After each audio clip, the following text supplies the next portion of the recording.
السلام علیکم، میں ناز آپ کے ساتھ ہوں۔ حضرت امام حسین اور حاکم شام امیر معاویہ بن ابو سفیان جو تھے، ان کے درمیان ایک معاہدہ طے پایا، اور اس میں شرط یہ بھی تھی کہ امیر معاویہ جو ہیں وہ اپنی مرنے کے بعد کسی کو جانشین مقرر کرنے کے حقدار نہیں ہیں، اور امیر معاویہ نے ان تمام شرطوں کو جو تھا پامال کر دیا، اور انہوں نے اپنے مرنے سے پہلے اپنی زندگی میں ہی اپنے بیٹے یزید بن معاویہ کو اپنا جانشین مقرر کر دیا، اور بہت سے اسلامی ممالک کا دورہ کر کے انہوں نے یزید کی بیعت بھی حاصل کر لی۔ اس وقت حضرت امام حسین نے بیعت سے انکار فرما دیا، اور حاکم شام حضرت امام حسین کو انہوں نے ہر طرح سے پریشرائز کرنے کی کوشش کی، لیکن وہ ناکام رہے۔ اور یزید کا کردار جو تھا وہ اس قابل نہیں تھا کہ حضرت امام حسین اس کی بیعت فرماتے۔ وہ شراب نوشی کرتا، ناچ گانے میں دلچسپی لیتا، اس نے اپنے محل میں ناچ گانے والیاں اور کتے رکھے ہوئے تھے جو کہ اسلامی اصولوں کے خلاف تھے۔ اس کے اعمال بہت زیادہ فاسقانہ تھے، اس لیے حضرت امام حسین نے یزید کی بیعت سے انکار کر دیا۔ حالانکہ امیر معاویہ نے اپنے مرنے سے پہلے تاریخ بتاتی ہے کہ یزید کو وصیت کی تھی کہ اگر تمہارا حضرت امام حسین کے سامنے آمنا سامنا ہو جائے تو تم چشم پوشی کرنا، اور تم ان کے مد مقابل نہ آنا کہ وہ نواسہ رسول ہیں، اور دوسرا یہ کہ وہ ہماری اصل ہے۔ معاویہ کے مرنے کے بعد جب یزید تخت پر بیٹھا تو سب سے پہلے اس کو فکر ہوئی کہ حضرت امام حسین سے بیعت حاصل کر لی جائے۔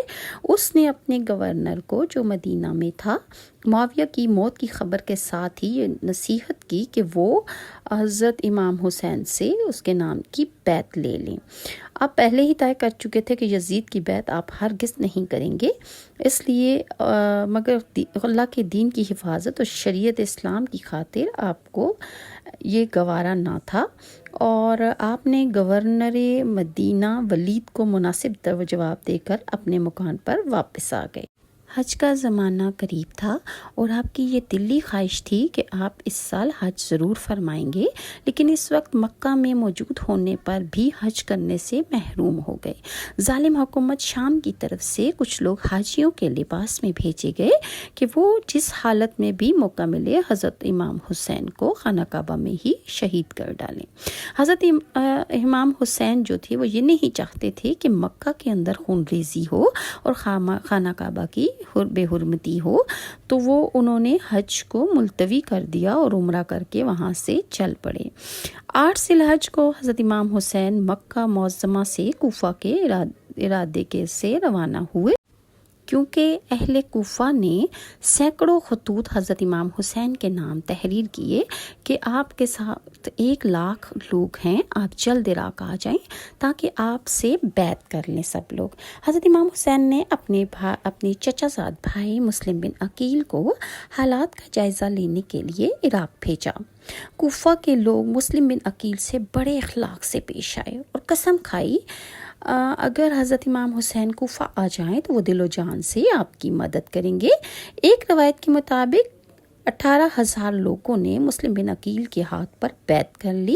مسلم بن عقیل نے حضرت امام حسین کو خط لکھا کہ حالات سازگار ہیں، لہٰذا آپ کوفہ تشریف لے آئیں۔ خط ملنے کے بعد حضرت امام حسین کوفہ روانہ ہوئے۔ یزید نے کوفہ کے گورنر نعمان بن بشیر کو، جو کہ دلی طور پر حضرت امام حسین کے ساتھ تھے، انہیں معزول کر دیا اور ان کی جگہ عبداللہ بن ابن زیاد کو کوفے کا گورنر مقرر کر دیا۔ ابن زیاد نے عمر بن سعد کو حضرت امام حسین کے پاس بھیجا کہ وہ ان سے یزید کی بیعت لے لیں۔ حضرت امام حسین نے فرمایا کہ مجھے واپس جانے دو، مجھے یزید کے پاس لے چلو تاکہ میں اس سے بات چیت کر لوں، اگر دونوں شرطیں منظور نہ ہو تو ترکوں کی جانب مجھے جانے دو تاکہ میں ان کے خلاف جہاد کر کے شہادت کا رتبہ حاصل کر لوں۔ حضرت امام حسین کا پیغام ابن زیاد کو پہنچایا گیا، مگر اس نے اپنے ساتھیوں کے مشورے کے بعد تینوں شرطیں مسترد کر دیں اور بیعت کا مطالبہ کیا۔ ابن زیاد نے عمر بن سعد کو حکم دیا کہ حضرت امام حسین اور ان کے ساتھیوں کو پانی روک لیا جائے۔ حضرت امام حسین نے جب دیکھا کہ وہ محاصرے میں آ گئے ہیں اور ابن زیاد کے ارادے صحیح نہیں ہیں تو آپ نے 9 محرم کو چراغ کل کر دیے اور آپ نے خطبہ دیا اور آپ نے اپنے عزیز و اقارب سے کہا کہ میں نے اندھیرا کر دیا ہے اور تم میں سے جو لوگ مجھے چھوڑ کر جانا چاہتے ہیں وہ واپس چلے جائیں۔ قافلے میں شامل سب لوگوں نے واپس جانے سے انکار کر دیا اور آخری دم تک حضرت امام حسین کا ساتھ دینے کا فیصلہ کیا۔ سیدنا امام حسین نے اندھیرا اس لیے کیا کہ جو لوگ واپس جائیں ان کو شرمندگی نہ ہو، لہٰذا آپ کے ساتھ صرف 72 آدمی رہ گئے تھے۔ کربلا کے میدان میں انسانی تاریخ کا شرمناک واقعہ پیش آیا۔ 10ویں محرم عاشورہ کے روز حضرت امام حسین اپنے گھوڑے پر سوار ہوئے اور قرآن ہاتھ میں لے کر خطبہ ارشاد فرمایا، جس میں انہوں نے بتایا کہ رسول اللہ صلی اللہ علیہ وآلہ وسلم کے نواسے اور امیر المومنین حضرت علی کے فرزند ہیں۔ یزیدی فوج پر ان باتوں کا کچھ اثر نہ ہوا اور شمر نے قافلہ حسین پر حملہ کر دیا۔ آپ کو پتہ ہے بچوں، اہل کوفہ جو تھے وہ شروع سے ہی بے وفا تھے اور انہوں نے حضرت امام حسین کو جس وقت ان کے ہاتھ پر بیعت کی اور انہیں خطوط لکھے تو اس وقت 18,000 لوگ جو تھے انہوں نے حضرت امام حسین کے ہاتھ پر بیعت کی۔ جب یزید کو اس کی اطلاع ہوئی تو اس نے حاکم کوفہ نعمان ابن بشیر کو معزول کیا تھا اور ابن زیاد کو کوفہ کا حاکم مقرر کیا۔ یہ بہت ظالم آدمی تھا اور بہت تشدد پسند تھا۔